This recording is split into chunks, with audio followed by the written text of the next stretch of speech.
పాకిస్తాన్ డ్రోనే సరిహద్దు దాటలేదు. అట్లాంటప్పుడు వాడొచ్చి మన విమానాన్ని ఎట్టకూల్చాలి? పాకిస్తానుడి మిస్సైల్‌నే దారిలో లేపేసాం. అట్లాంటప్పుడు అదొచ్చి మన రఫేల్ మీదకి ఎక్కడ రావాలి?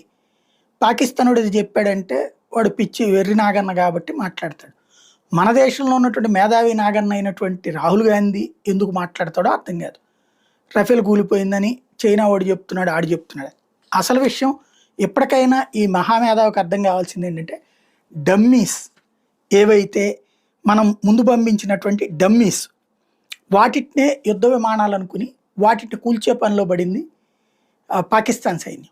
వాళ్ళ ఎయిర్ డిఫెన్స్ సిస్టమ్ ఫుల్గా యాక్టివేట్ అయ్యి చైనా వాడు ఇచ్చినటువంటిది దాని ద్వారా MQ-9 ద్వారా ఆపే ప్రయత్నం చేసింది.